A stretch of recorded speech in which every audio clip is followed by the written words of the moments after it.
রাজ্য বাজেটকে কটাক্ষ রাজ্যে বিরোধী দলনেতা শুভেন্দু অধিকারীর। এই বাজেটের যে প্রতিশ্রুতি ২৬ সালে নির্বাচনের আগে একটা কাজও কমপ্লিট করতে পারবে না। এমনকি ঘাটাল মাস্টার প্ল্যান তার 1 ডিসমিল জমি অধিগ্রহণ করা হয়নি। যেখানে জমি অধিগ্রহণ হয়নি সেখানে ঘাটাল মাস্টার প্ল্যানের বরাদ্দ খাতায় কলমে থাকবে, যার নির্বাচনে আরেকবার প্রতিশ্রুতি গালভরা প্রতিশ্রুতির মধ্যে থাকবে।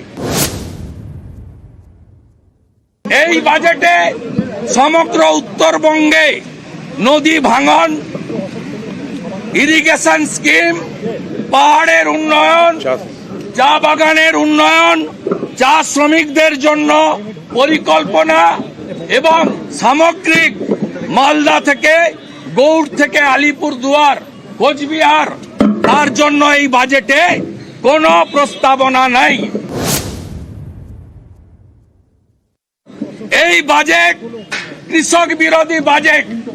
কৃষক বন্ধু তার কোনো অর্থ বরাদ্দ বৃদ্ধি নেই, ক্রপ ইন্স্যুরেন্সে নতুন কোনো ঘোষণা নেই, উচিত মূল্যে সার, পেট্রোল, ইলেকট্রিকে ভর্তুকি কৃষকদের দেওয়ার কোনো প্রস্তাব নেই, বয়স্ক প্রবীণ কৃষকদের জন্য কৃষক ভাতা এবং কৃষকদের অ্যাক্সিডেন্টাল বেনিফিটের কোনো প্রস্তাব এই বাজেটে নেই। যে মুখ্যমন্ত্রী 11-র আগে বেকারদের মঞ্চে দাঁড়িয়ে দাঁড়িয়ে চাকরির প্রতিশ্রুতি দিয়েছিলেন, এই বাজেটে একটিও কর্মসংস্থানের কথা নেই। আগামী ২৬ সালে পূর্ণাঙ্গ বাজেট ভারতীয় জনতা পার্টি করবে, ভারতীয় জনতা পার্টির সরকার করবে।